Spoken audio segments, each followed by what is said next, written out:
There are now 21 Rhino Republicans who are supporting DACA amnesty, and they're prepared to sell out the Republican conference to preserve their political hides. Let's take a look. We want to tell you who these folks are working against the constituents of this country. These are the 21 Republicans signing. Curbelo of Florida, Denham of California, Valadeo of California, Hurd of Texas, Diaz-Balart, Florida, Milov, Utah, Rosalinden, Florida, Dent, Pennsylvania, Upton, Michigan, Reichart, Washington, Kaufman, Colorado, Chris Collins of New York, John Faso, New York, Mark Amadei of Nevada, Elise Stefanik, New York, Lance, New Jersey, Costello, Pennsylvania, Knight, California, Katko, New York, Trott of Michigan, and Paulson of Minnesota. For crying out loud. Well, our next guest is the first Republican in Congress who had the guts, the principle, and courage to publicly call for Speaker Paul Ryan to step down. Joining us tonight, Congressman Paul Gosar of Arizona. Congressman, it's great to have you with us. What has been the reaction to your straightforward call for Ryan to step down?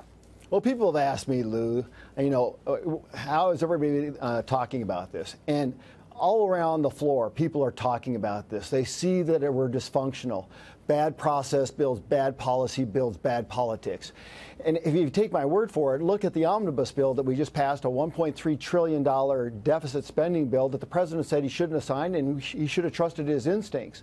But also look at the farm bill, where we were approached by saying, listen, we'll bring up the Goodlatte bill that was previously promised. In lieu of we'll pass a rule that allows that to come to the floor, but it allows another bill to be named later from the opposition. You've got more people lost right now because they don't know what the Goodlatte bill is. They don't know, but they do know this. They know right now the Goodlatte bill is being watered down, so it's nothing like what you were promised. It is another game by Paul Ryan and the leadership led by Kevin McCarthy and Steve Scalise, and their hide should be on the line because what they have done is contemptible. It is absolutely appalling. And for the conference to go along, I just give you all the commendation in the world because you're the only one in that conference who had the guts to say, you're not going to resign the speakership and then stay here for 8 months and drive us to disaster in the midterm elections. Well, let's make this perfectly clear, Lou. Kevin McCarthy would already be speaker if he had 218 votes. That's what no one's telling you. And we got to have this conversation. I don't need anybody to tell me that. But here's the deal, is that we can pass a bad farm bill, but we can't pass a bad immigration bill. And you are right. Those people are selling us out in regards to the process of immigration. This is a complex issue. Everybody's here for legal immigration. But the process here has to go through that very basis. There's plenty of opportunities to make changes, but leadership refuses. It's just repeating history. Well, and by the way, it's straightforward.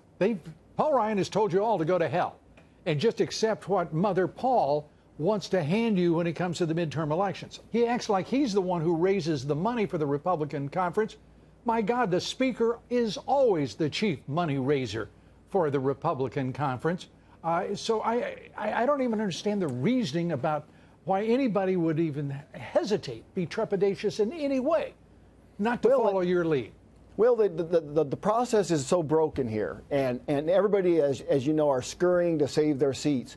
This should be more than trying to save your seat. This should be about the oath of office that you took at the beginning of the session, uphold the Constitution and the rule of law. That's what it should be all about, Lou, but we're not seeing that. Remember, we're seeing repeating process. John Boehner sold out to Barack Obama on the budget aspect, and then he did a discharge petition in regards to Export-Import Bank. Look what's happening here. Repeating Ryan problems. Sold out to Obama as well, and then he revolted against President Trump, the leader of his own party. I mean, this is the duplicity and the disgusting cynicism that Paul Ryan has brought to the speakership, and which the conference, as you say, has so timidly followed along. What are the odds? I mean, let's just go back, talk about the process being broken. There was supposed to be a budget resolution last Sunday. That was the deadline, right? Yeah. And Ryan's so doggone good at his job. Where is that budget? He hasn't had a budget, has he? No. And so I don't understand what his recommendation is other than the fact that he represents the worst of K Street, the Business Roundtable, the Koch brothers, the Chamber of Commerce over the American people. And it's that straightforward. Well, I mean, the sleight of hand. Once again, we're out of control.